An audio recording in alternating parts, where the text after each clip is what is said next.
inheritance after their wedding. When my parents sided with them, I revealed a dark family secret. My name is Olivia. I'm 30 years old. I used to think that if I were good enough, independent enough, then my parents' love would come to me like a natural reward. But the older I got, the more I realized, in some families, love isn't distributed fairly, it's handed out based on favorites. And, in my family, that order of favoritism always started with one name: Emma. I was the eldest. Since I was 16, I had been working after school selling coffee, babysitting, helping clean my parents' bakery. No one forced me to do it. But no one stopped me either. They just nodded, patted my shoulder, and said, "You're the big sister, you should set an example." At first, I felt useful and I liked that feeling. I thought that if I didn't ask for money, didn't cause trouble, didn't make a fuss, then at the very least, I'd earn respect. Emma was different. From a young age, she had this invisible glow around her. Mom signed her up for ballet, singing lessons, French classes, all the things I once dreamed of but never dared to ask for. Because I knew the answer was always, "We're tight on money." But somehow, that tightness only showed up when I wanted something. When Emma wanted a new tutu or a summer ballet camp in another state, suddenly my parents would find a way. I remember when Emma turned 10. Mom hired someone to dress up as a Disney princess to host her backyard birthday party. There was a 3-tier cake, mini fireworks, and even a small live band made up of Dad's friends.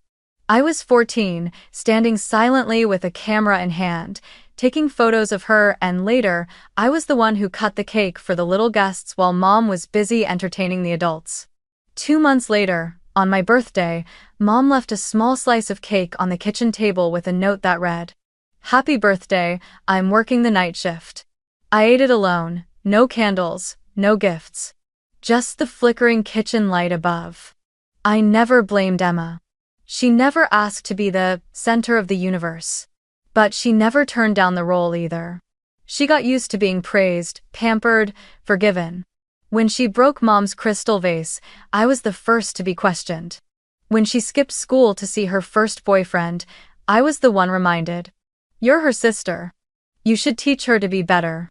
I lived in a strange kind of silence where everything I did right was expected and everything she did wrong came with a charming excuse. I got into college with a full scholarship. I studied and worked part-time, saving every penny to get by. A few years later, Emma chose to major in performing arts. When she failed to secure a scholarship, my parents said, "It's okay, as long as she gets to live her passion." They took on more debt to pay her tuition. And me? I never dared to borrow a dime, afraid of being called a burden. My grandfather was the only one who truly saw me. He used to secretly slip me some pocket money, tucked into coat pockets or hidden in old cookie tins. He didn't say much, but he often reminded me, "You don't have to shout to be seen, Olivia. People with true light don't need the spotlight." When he passed away, it was the only time I felt like someone had just snuffed out the last candle inside me. The will was read 3 weeks after the funeral. The lawyer announced that my grandfather had left me a savings account. It wasn't a huge amount, but enough for someone to start something of their own. I cried when I left the lawyer's office, not because of the money, but because of what it meant to be remembered, to be seen. But from that day on, no one in the family ever mentioned the money again, as if it had never existed. My parents didn't ask what I planned to do with it. Emma didn't seem to care. I didn't push for their attention either. I figured I'd use it when the time came, maybe to start a business or buy a small place of my own. I never imagined I'd have to defend what was mine, not until the day of Emma's wedding. The story truly begins again that night, when people raised glasses to celebrate my little sister and called it the happiest day of her life. And I, the one who once shared every dream, every meal, every pair of shoes with her, was suddenly asked to share the one last thing our grandfather had left just for me. No thank you, no hesitation. Just a casual request, for the sake of family. And that's when I realized, some things, if you don't stand up for them, others will treat as yours to sacrifice by default. Dinner that night took place at the usual Italian restaurant, the one our parents always chose for special occasions. The long table was set by the glass window, candlelight dancing on the surface of red wine glasses. Emma sat in the center like a little queen newly crowned, and Logan, with his polished look and perfectly timed words, didn't take his eyes off his new wife for a second. I sat slightly off to the side, quiet as usual. I wasn't planning to say anything until Emma, while cutting into her lasagna, looked up and said in a light, casual voice, "Oh, I just remembered the money Grandpa left for the two of us. I was too young to care back then, but now that I think about it, what a blessing, huh?" Then she smiled, turning to Logan like she was planting a seed. Logan set down his fork and shrugged. "Yeah, if Olivia doesn't need it right now, maybe we could use half of it as a deposit for the apartment." He laughed, that kind of half-joke people use to test the waters before they decide whether to push further or back off. The whole table chuckled politely, but no one disagreed. I looked up, chopsticks frozen in midair. And then, the next thing my mother said felt like a splash of cold water straight to my face. "It's good to share a little with your sister. After all, the money was from Grandpa for both of you, no need to be so rigid about splitting it, right?" She said it as if she were gently suggesting I give up the last piece of bread, not asking me to split my inheritance. I don't remember how I kept eating. Everything went hazy. I smiled faintly, nodded out of politeness, then focused on folding my napkin as if that small act could anchor me against the rising tide in my chest. No one noticed the silence. They kept talking about furniture, a delayed honeymoon, and a small startup Emma was thinking about. The next day, I got a message from my mother. "I just hope you girls know how to love each other. Your sister just got married, it's going to be tough. If you can help, no one's forcing you." It wasn't a long message, but long enough to guilt me. Then came one from my father. "I think you should try to see the bigger picture. Life is about giving, sweetheart. Grandpa really loved Logan, didn't he?" I didn't reply. But I started to feel suffocated. Then came the others. My youngest aunt. A cousin I hadn't heard from in ages. Suddenly calling to check on me, ending with, "I heard about the savings your grandfather left you. That's really special, congratulations."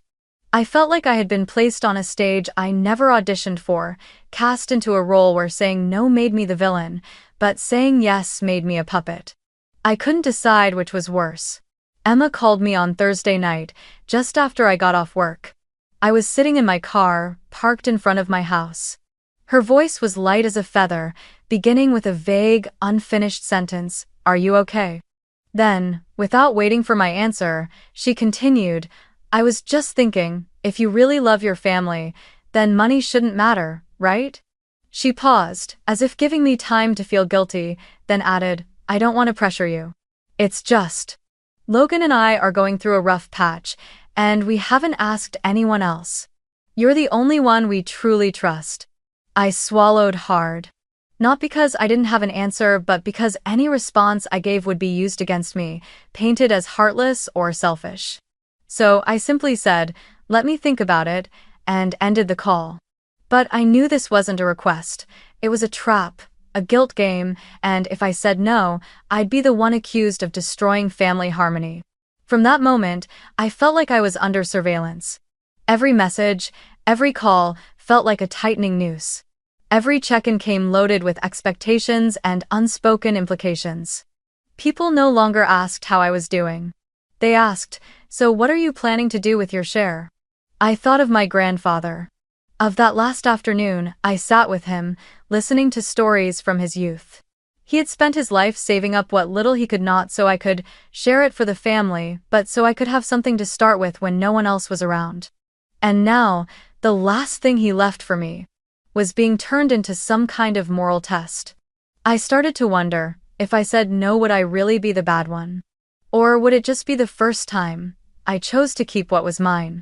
I thought things would stop at subtle hints, a few suggestive texts, maybe some fake concerned calls. But I was wrong.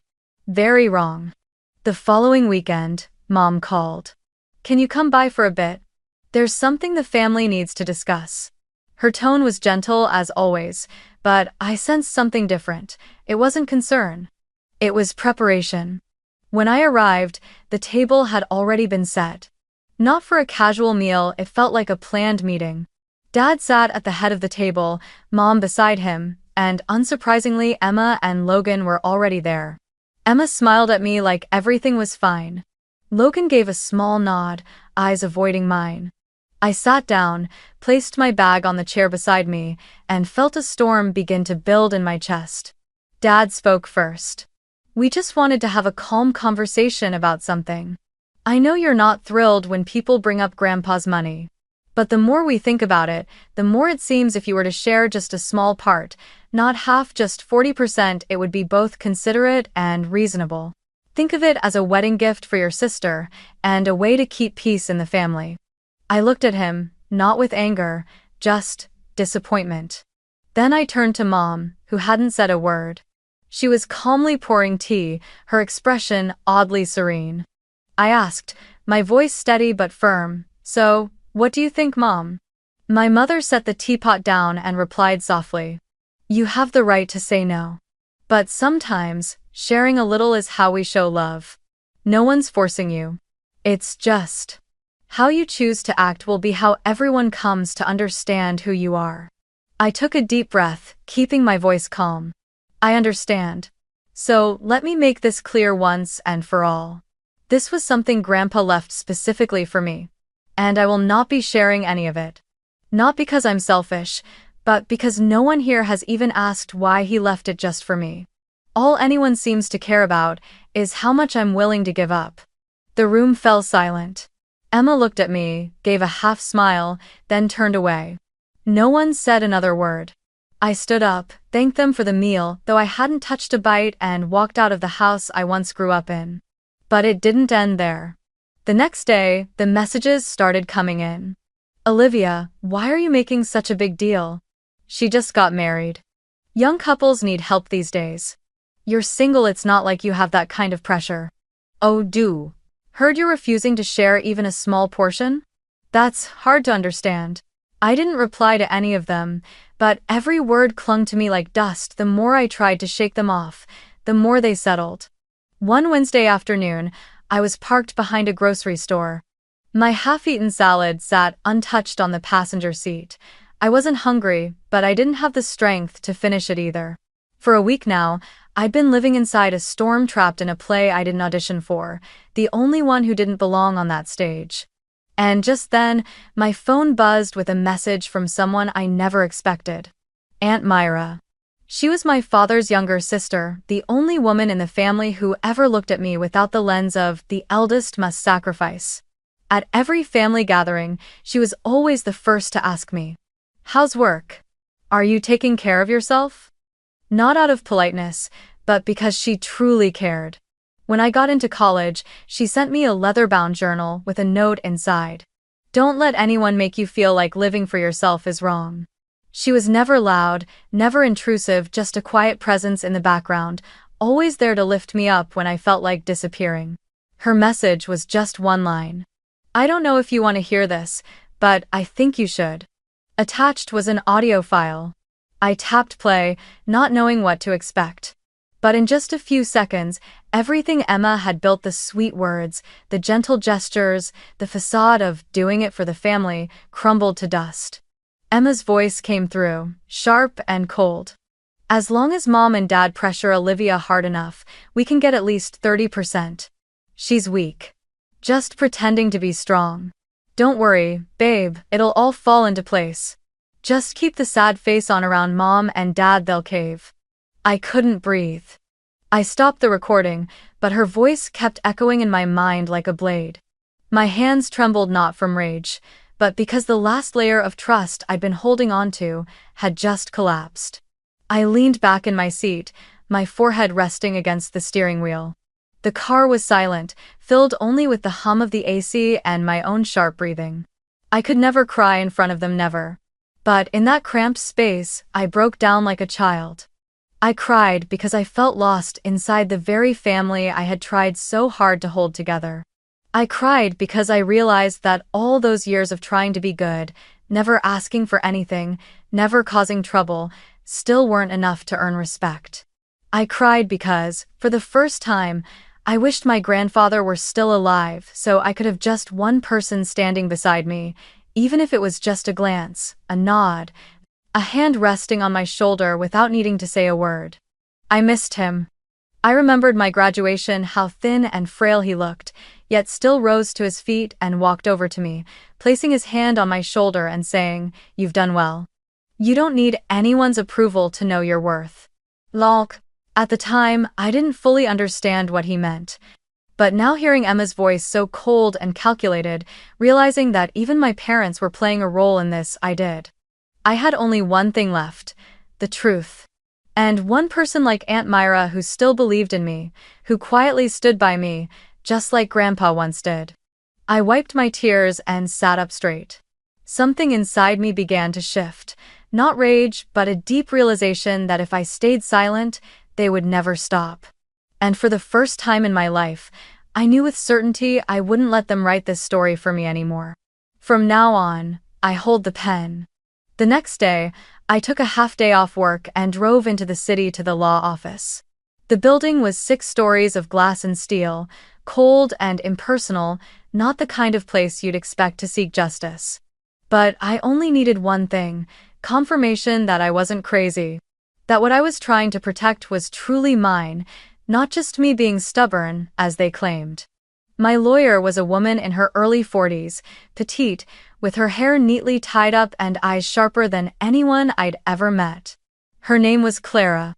It took her 5 minutes to review the copy of the will, the one my grandfather had sent me last year, and she confirmed everything in a firm, steady voice. "Miss Olivia, this inheritance is a personal asset left directly to you by the deceased, not held jointly or through any intermediary. No one, not your parents, siblings, or anyone's fiancé, has any legal claim to this unless you provide written consent. To put it plainly, unless you sign something yourself, no one can touch a cent." I nodded, silent. I felt lighter, not because I had won, but because, for the first time, I had something solid beneath my feet. I asked Clara one final thing. "If they keep pressuring me through words or social behavior, does that count as harassment?" Clara looked at me, serious. "It depends on the degree. But if you feel emotionally cornered, mentally threatened, or your reputation is being harmed, start collecting evidence. Recordings, texts, witness accounts, even vague social media posts. We'll know what to do." 1. I walked out of the office with a USB drive, a printed confirmation letter, and something new blooming quietly inside me. Not anger, but dignity, freshly awakened. That evening, I began organizing everything. I created a new folder on my computer and titled it Boundaries. I downloaded every message from Mom, from Dad, from aunts, uncles, cousins, and saved each one Emma had sent. I clipped the audio file from Aunt Myra, added timestamps and dates.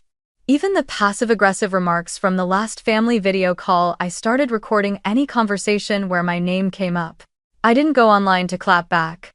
I didn't post vague statuses. I didn't ask anyone to take my side.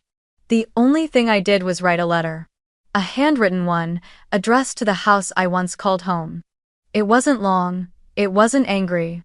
It didn't accuse. It was simply a truth, the kind a daughter says out loud when her heart has been turned into a battleground.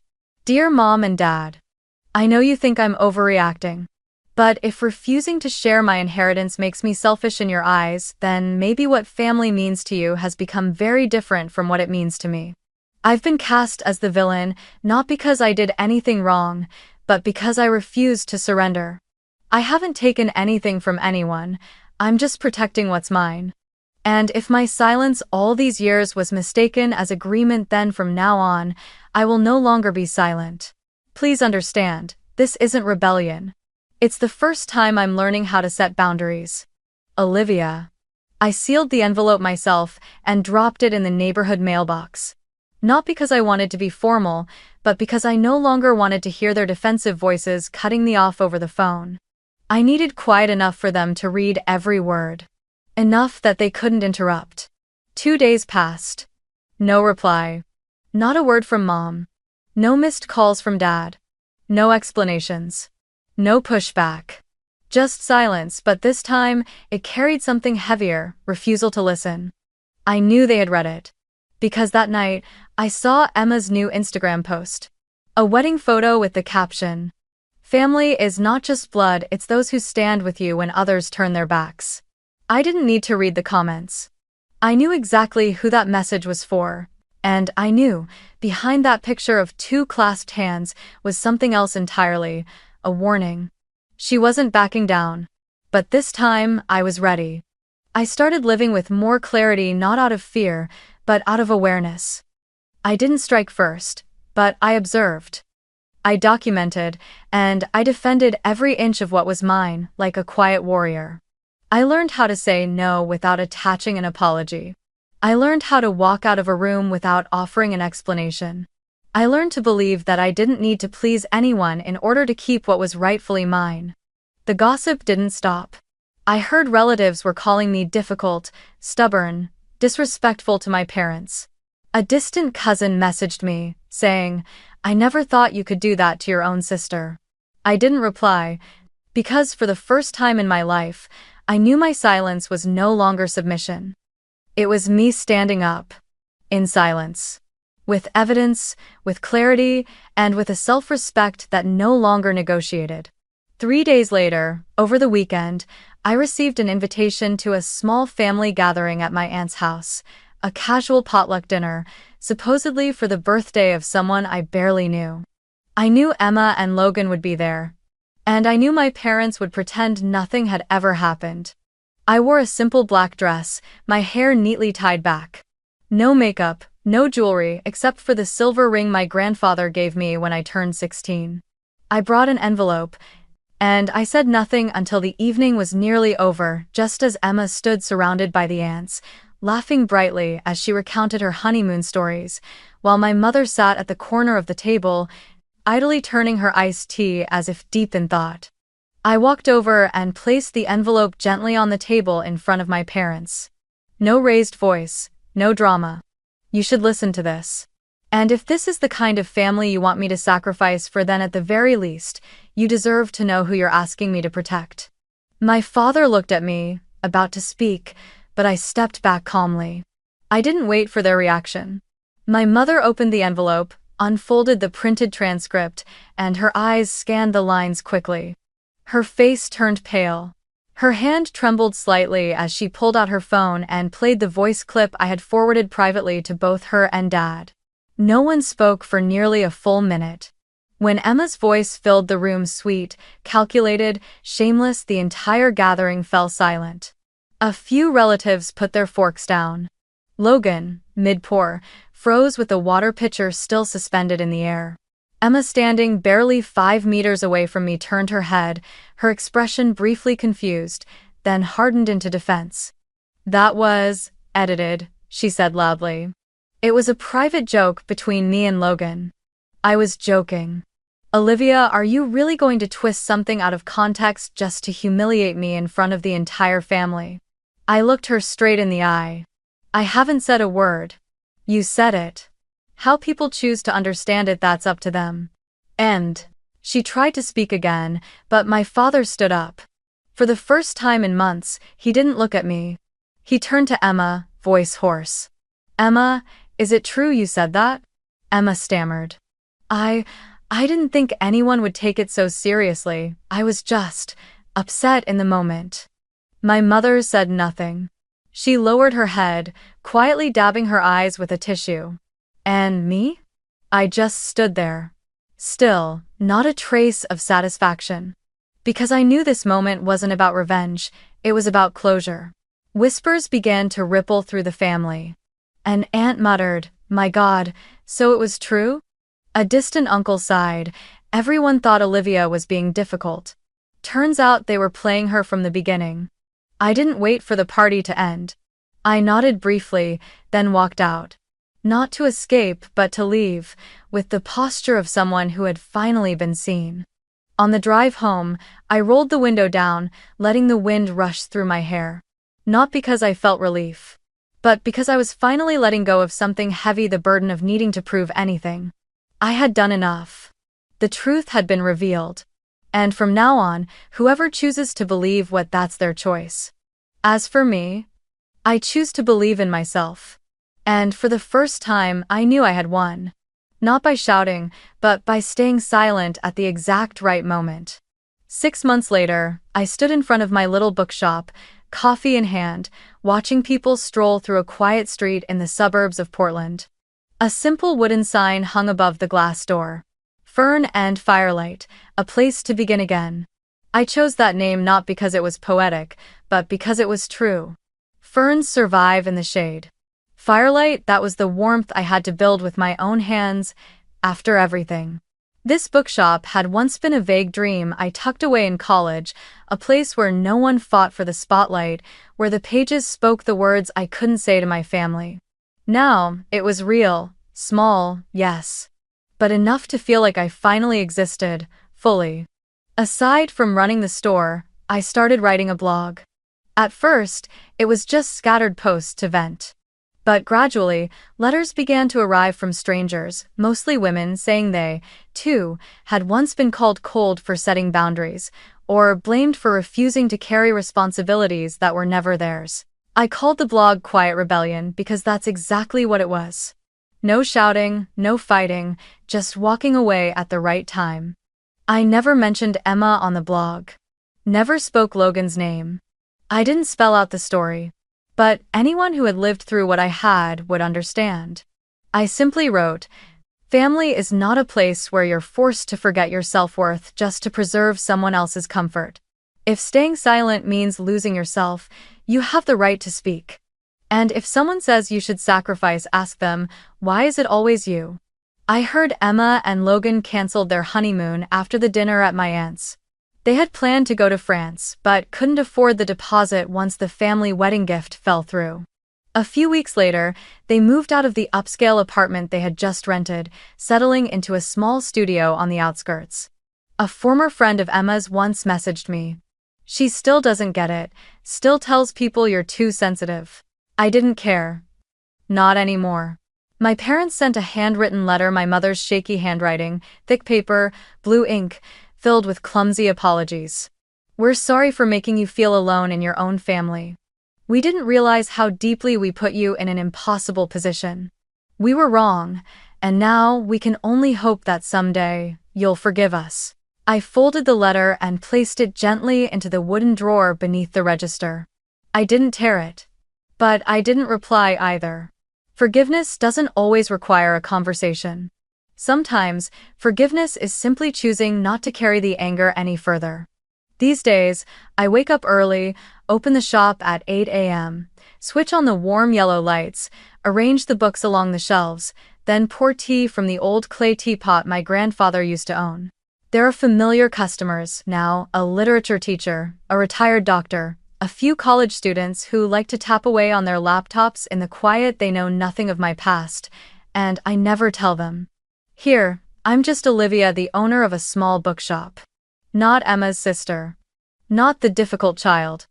I have a quiet corner behind the store, just a small table, a few notebooks, and one black and white photograph. Me and Grandpa, taken on my 16th birthday. We're both laughing, sunlight dotting our faces, his hand resting gently on my shoulder. When I feel tired, I look at it to remind myself that once, there was someone who believed in me without conditions. Sometimes I still dream of the old house, of my mother calling from the kitchen, of the feeling of hearing my name spoken with care, but then I wake up, and I know. This place, however small, is mine. No one has the right to take it. No one can define me by the role they wished I had played. Victory doesn't come when people fall to their knees to apologize. It comes when you no longer need their apology to keep going. And maybe, for the first time in my life, I feel free. A freedom not born from leaving someone behind, but from returning fully to myself, quietly, completely. I'm not telling this story to complain. I'm telling it so that if you've ever been labeled difficult or selfish just because you refused to let go of something you truly deserved, you'll know you're not alone. If you've ever been asked to step aside, to give up your share, your voice, your feelings so someone else could be called the pride of the family, then you're not unfamiliar. You are me. And I am you.